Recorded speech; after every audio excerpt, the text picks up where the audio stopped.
and welcome to the X22 Report. My name is Dave, and this is episode 495, and today's date is October 17th, 2014, and the title of this episode is No-Fly Zone Propaganda, Islamic State Fly Jets in Syria. Now, we understand the United States central bankers, UK, Israel, and the other private Western central bank countries and Arab nations, their entire goal is to remove Assad. It has always been that way.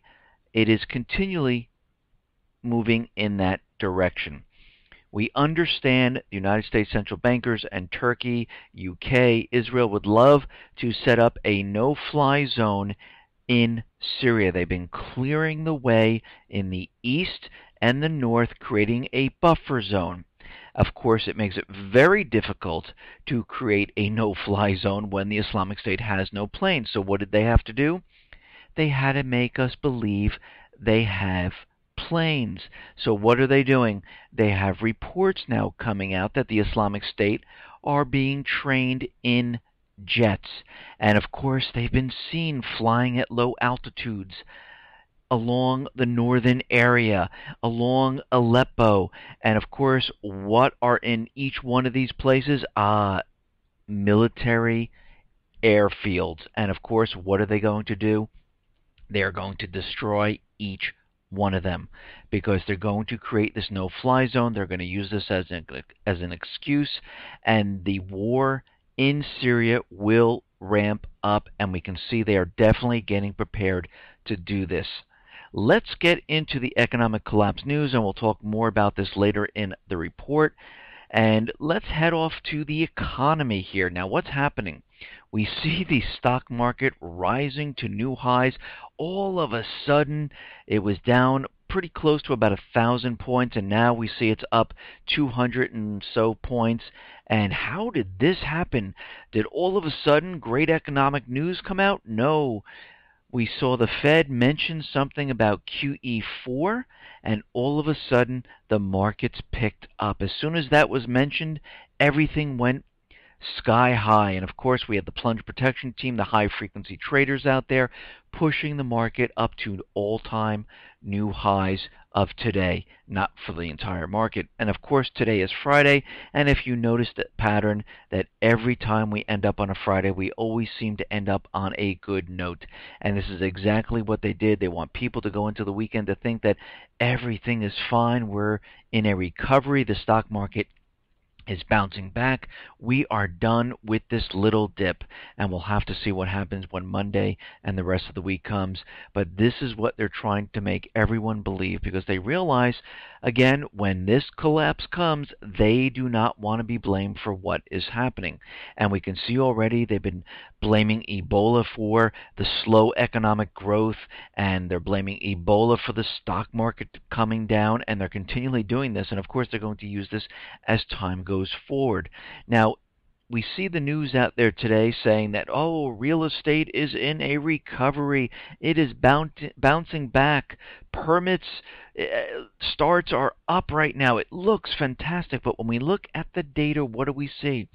Well, September was another month in which U.S. single-family housing starts stagnated and, in fact, declined when it comes to permits. Single-family housing permits declined for yet another month, dropping from 627,000 to 624,000, which was the lowest print since May. Now, basically, what has happened since then? Why are they telling us that starts are looking good? Well, it looks like it has to do with rental units, apartment buildings, and who is buying these type of structures? The investment companies, the hedge funds that are getting free money, who are paying cash for it, who are trying to rent it out.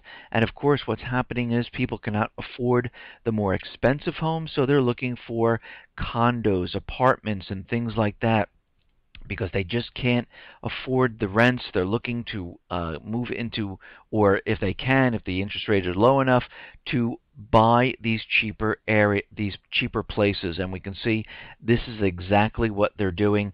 But single family housing is still on a decline, and we can tell right now that these duplexes, these apartment buildings, all are being bought up by those hedge funds, investment companies who are trying to rent them out, and they're trying to hold on to them to drive the real estate market up, and they're trying one more last ditch here to do it, and we'll have to see if it actually works out. Now, as we know, Russia and China, they are starting to trade bypassing the dollar. They're not using the dollar as their currency, and they're doing this more and more as time goes on. And we can see many countries out there doing bilateral trades with China. And what we're seeing right now is the European Central Bank has started discussions on the possibility of including the renminbi as one of its reserved currencies. Very interesting. We see this happening in Africa, where a lot of the countries there are ramping up and placing the renminbi as their reserve currency. We see other countries doing this, Switzerland, Australia, and now we see the European Central Bank also joining this. And we can see that they are making sure they are prepared for what is coming. The euro and the renminbi are already directly tradable as of this month. On Tuesday, the UK also became the first country besides China to issue sovereign bond in the renminbi market. This coincides with the issuing of about 180 million renminbi of corporate bonds by China, ICBC, and South Korea. Another first, South Korea is firmly on the renminbi train as renminbi deposits in the country jumped 55 times in just 1 year.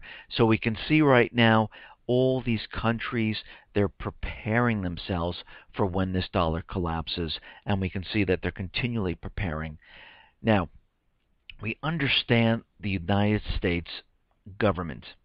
Their mission, and we can tell by Common Core how they're rewriting the Bill of Rights, how they're rewriting history, and pretty much training our next generation to believe that we don't have free speech, to make them believe that you shouldn't own a weapon, that you really don't have the right to own a weapon, to make them believe they can be searched at any time.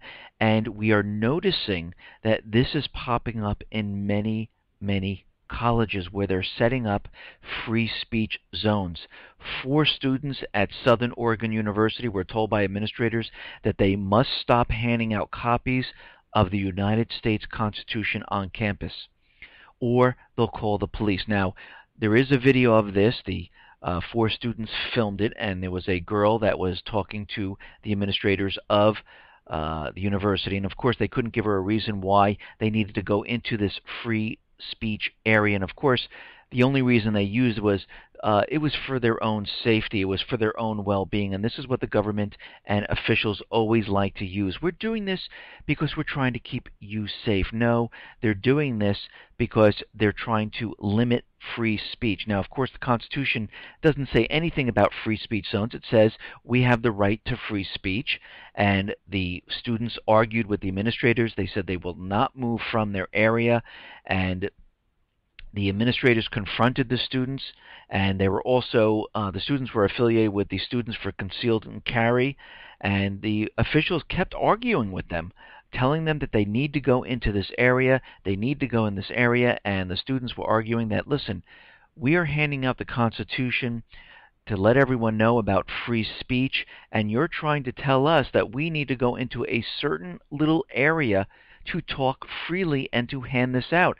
This is a public university. We have the right to do this. And of course the administrator is saying, well, would you like to have certain groups come on here, like the KKK, and hand out literature? Well, I hate to say this.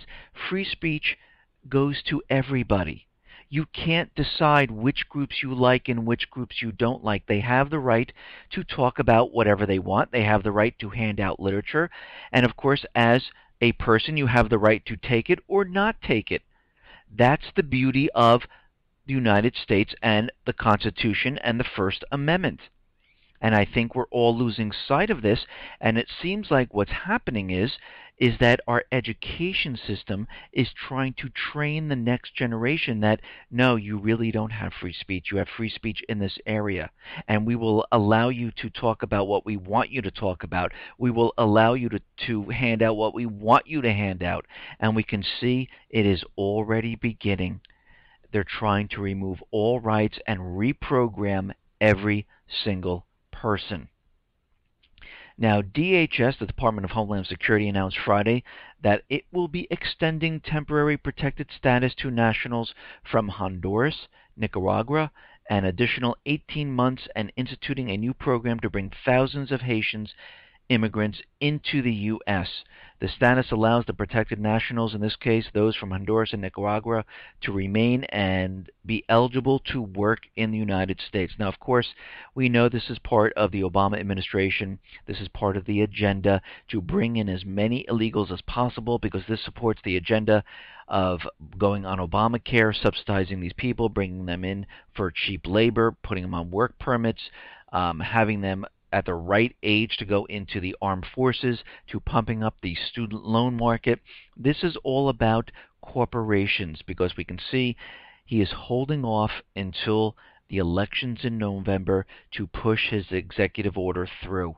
And the reason why he's doing that is because they looked at the poll numbers and the people do not want this, and he understands this, and this is why he's waiting for after the elections and going forth and putting it into action, because he realizes that the corporations want this really, really bad. And we can see that they're doing this completely on purpose. And again, are they going to be screened for Ebola? Are they going to be screened for any other type of diseases? Are they going to have background checks? And there is a process to bring people in here, but it seems like the government is not following it whatsoever. And believe me, I have no problem with people coming into this country as long as they go through the process that everyone else goes through, and not according to some government officials' agenda just to bring everyone in here, not going through any type of process whatsoever. Now, we see yesterday Obama has authorized the Pentagon to deploy National Guard and reserve forces to West Africa. This will supplement the military soldiers in West Africa.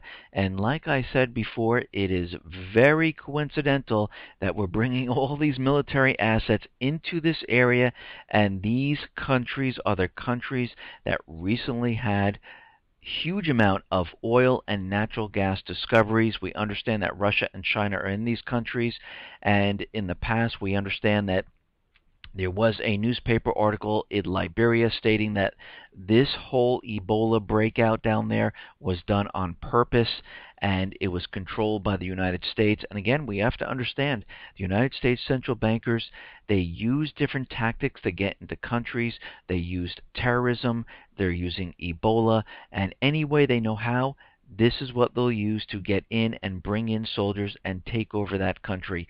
Because we have to understand that the UN ambassador to Liberia came out with that strange statement that, hey, you know, the soldiers are coming here not to overthrow the government, they're coming here to help Ebola. Why did this UN ambassador have to make this distinction? It makes no sense that they would have to do this.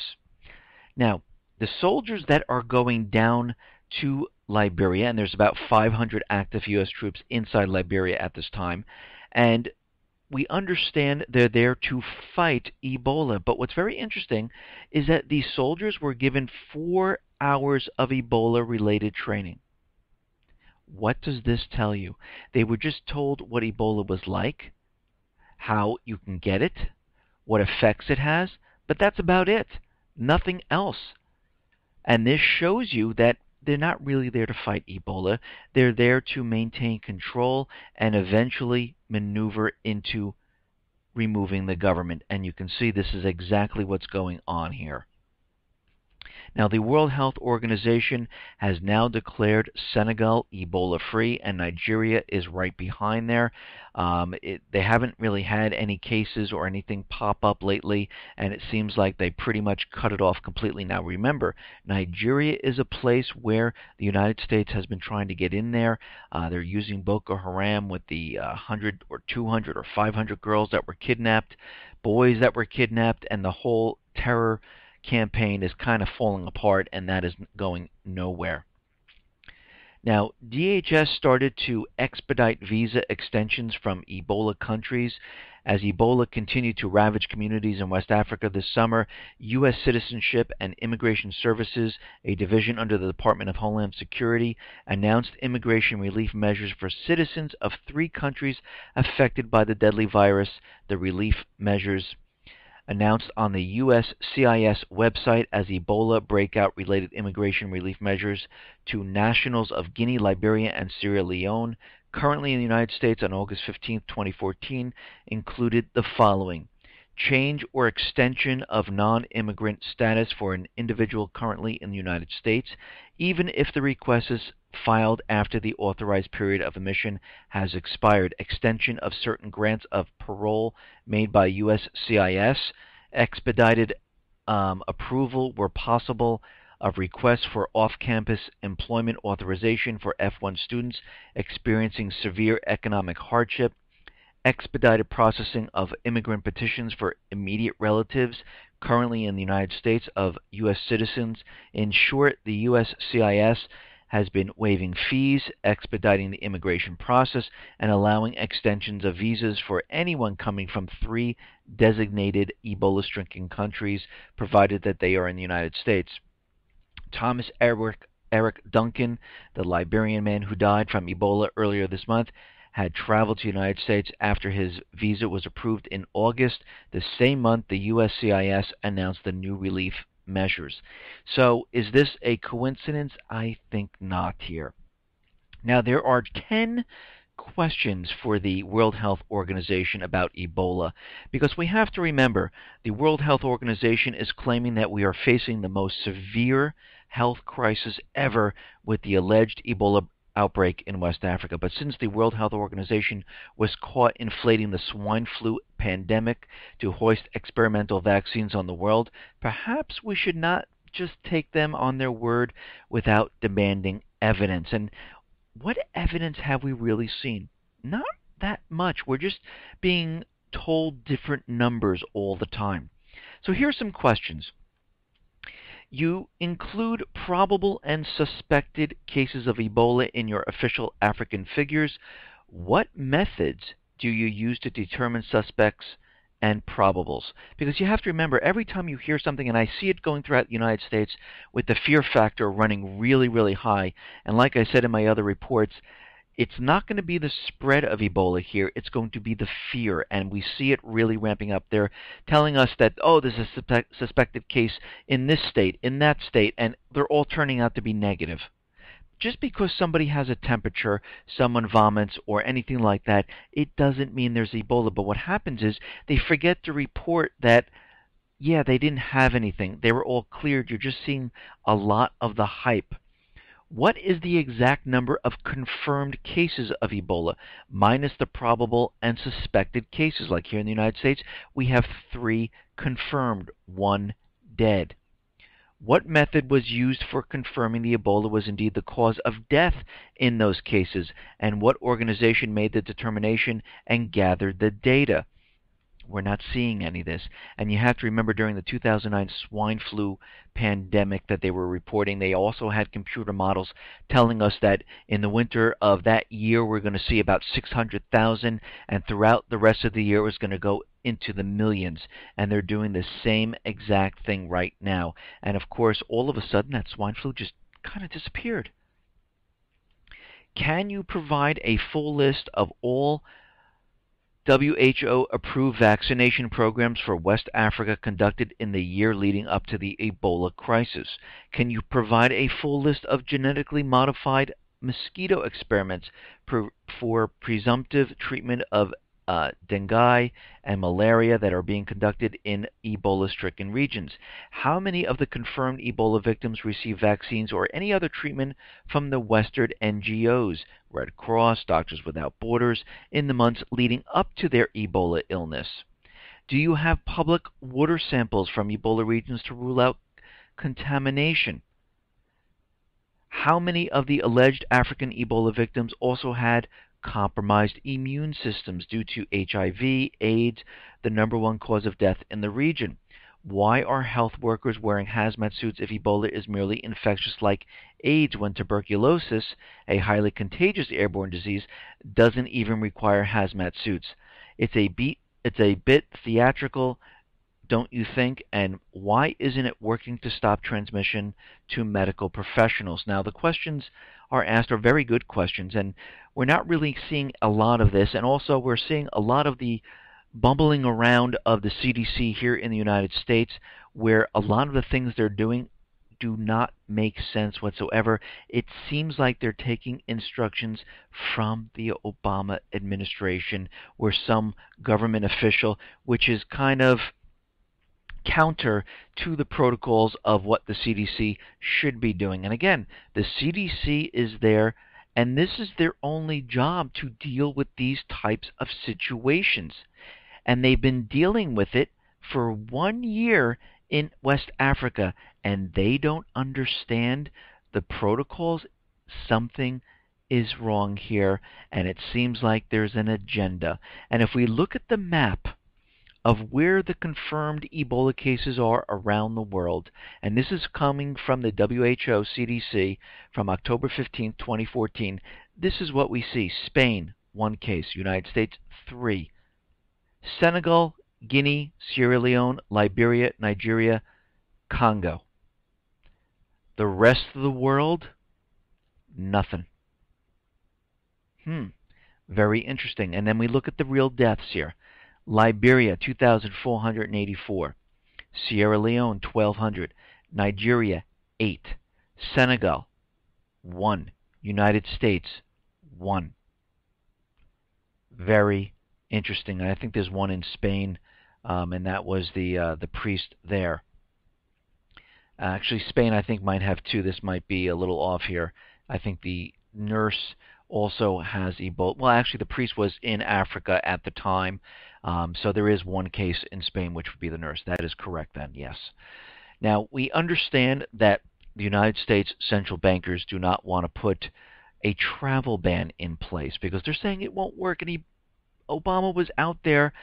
He was telling everyone that the travel ban for Ebola, it won't help in the United States. It won't do anything. If we institute a travel ban instead of the protocols that we put in place now, history shows that there is a likelihood of increased avoidance, he said, adding that under a travel ban, people may not readily disclose information and engage in broken travel, where they break up their trip to hide where they were in one of the countries ravaged by Ebola.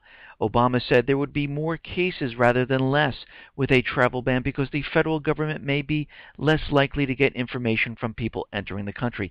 Well, I hate to tell you this, but with no travel ban, they can do this anyhow. Look at Thomas Eric Duncan. He didn't go from West Africa right to the United States. He flew all around the world, and he lied on his form. So this whole thing is absolutely ridiculous. And again, they don't want to put it in place. Why? What is the agenda? Why do they want the airlines continually flying back and forth to West Africa? Very interesting. Now, the CDC is out there, and they are warning New York City, brace yourself, Ebola is coming. Federal health officials are focusing their attention on New York as a key potential Ebola point of entry.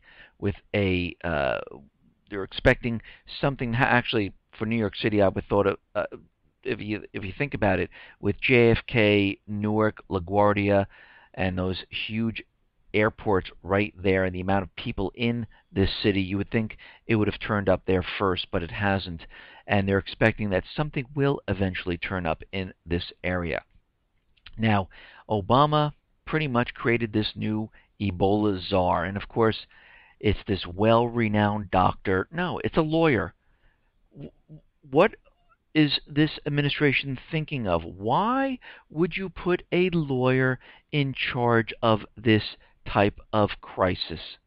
It makes no sense. Or is the lawyer there to keep public relations balanced? Because why wouldn't you put a doctor or a virologist in this position who is an expert in this area?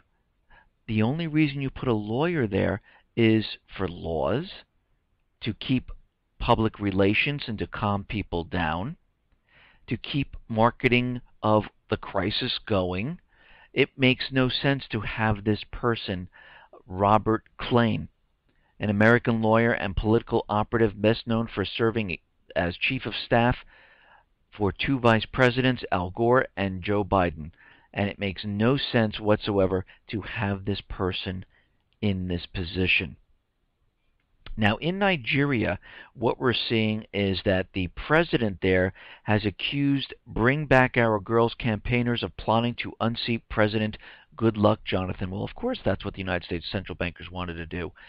They're ginning this whole terrorism thing up inside Nigeria to remove the president and replace him with a puppet government. Yes! And it looks like Nigeria and Boko Haram, they have a ceasefire right now, and it looks like they're talking about returning whatever girls they have back. And they're saying, yes, they're all healthy and well. And we can see that this whole entire terrorist organization is completely falling apart. The mission in Nigeria failed. And again, it looks like the United States central bankers have a 50% success rate of replacing governments, and it looks like it went wrong in Ukraine. It didn't go the way they wanted it. It looks like in the Middle East it's all falling apart, and we can see now in Nigeria it has also fallen apart. Now it looks like the Turkey Minister for EU Affairs and Chief Negotiator Volkan Bazirker said during a visit to Berlin that if Turkey becomes a member of the European Union, the EU would be able to establish an army of about 60,000 soldiers. EU is in a superpower position, but it has been unable to build its army, he said. The EU is always in the soft power stance because it cannot establish a European army consisting of 60,000 soldiers. So it looks like the EU would like to create their own army. They already have their own police force that can be dispatched to any country if there's rioting or civil disobedience that breaks out, and now they want their own army. Now it looks like the Islamic State is spreading. We know it's in Lebanon. We now know it's in Libya, and of course it has been moving into Yemen. Yemen al-Qaeda urges worldwide support of Islamic State. And we knew this was coming. It was only a matter of time, because wherever the Islamic State is, guess what? That's where the United States government is going to go and retake those countries. The Islamic State is everywhere the United States needs to get back into those countries, and the Islamic State is in those countries where the United States government central bankers want to get into and replace the government with a puppet regime. And you can see they are in no other place. Same thing with Ebola. Very interesting. Now we can see that the Islamic State is maneuvering all throughout these countries. We understand there is a bill in Congress floating around because the other bill that they have, the legislation I should say, only allows the United States government to go after al-Qaeda. This new bill will allow the United States government to go after al-Qaeda, the Islamic State, Boko Haram, or any other terrorist group, and they'll allow them to go into any country, and they're waiting for that to be voted on, and most likely it will be right after the elections, and that will go through. And we also have to remember Charles Rangel has a draft bill just sitting there waiting, and a war tax. And again, whenever they have these things just waiting to go, we know they're there for a purpose, and we understand war is coming. Now, the Islamic State is Britain's number one goal. It's their end game goal. And like I said, the United States central bankers, UK, Israel, Arab nations, this is the goal. Britain's top diplomat says the U.S.-led military campaign in Syria against Islamic State militants must be followed by regime change in Damascus. Mr. Hammond says Britain, which has carried out airstrikes in Iraq against the Islamic State targets, may join the U.S.-led bombing campaign in Syria, but he insists that the end goal of military intervention in Syria is to remove Assad. And why? Because this has always been their goal. They want to remove that puppet government, pretty much get rid of the contracts with Russia, reassign them with the new puppet government, take over the natural resources, set up a central bank, put all their natural resources on the US dollar, and then eventually move into Iran. Now, will they be successful? We don't know at this point, but what we do know is by doing this, they will kick off World War III one way or another. Now, it looks like the Islamic State militants in Syria are training Iraqi pilots who joined the group to fly in 3 captured fighter jets. They have trainers, Iraqi officers who were pilots before former Iraqi President Saddam Hussein was taken out. The group has reportedly been flying the planes over a captured Syrian al-Jahar military base in northern Aleppo province, which was among the areas in Syria seized by the Islamists this year. The jets flying at low altitude over the area, which witnesses said defined as MiG-21s or MiG-23 models. So we can see right now, and we understand, the United States central bankers needed something to set up a no-fly zone. It made no sense, and everyone was calling them out on it like, you can't set up a no-fly zone because that means you're going after Assad, because the Islamic State, they don't have an air force. They're not flying planes. And then all of a sudden, they have jets. It's reported that they're flying, and they're using the military bases in Aleppo, Deir al-Zor, Raqqa, and guess what? Those bases are going to be destroyed. And they're going to set up a no-fly zone, a buffer zone that Turkey and all the other countries want, because their end game, like Mr. Hammond said, is to remove Assad, and they're not going to stop until they get the job done.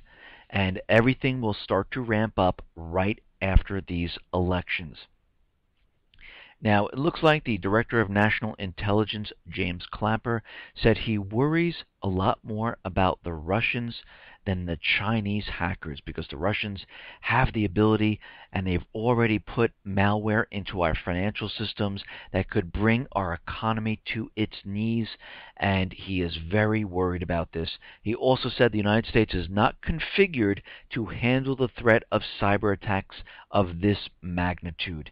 And we can see they're prepping us with this propaganda to make us believe that Russia is going to be behind behind the destruction of the economy of the United States. And we're already headed in that direction. Every day we see the economy falling. The real economic indicators show that we are not doing well. We see the illusionary numbers that the government continually puts out there, but we know for a fact that the economy is not doing well. Many people write into me stating that, yes, they see all around them people unemployed, rentals not being rented, they're completely vacant, housing is not selling in their area, and more people are noticing this. Retail sales are not going well, stores are closing, real estate is imploding, it's declining, mortgage applications are declining, and they're trying to keep this recovery going as best as they possibly can. And of course, they do have Ebola at this point in time to blame the slowdown on, and they've already started doing this, and we can see that we have many things going all at once right now. We have Ebola, we have the Middle East, we have the Ukraine situation, we have the Pacific, we have Africa. All of this happening all at once. Listen, everyone, thanks a lot for listening. Be well, be safe, and especially be prepared. Thanks a lot.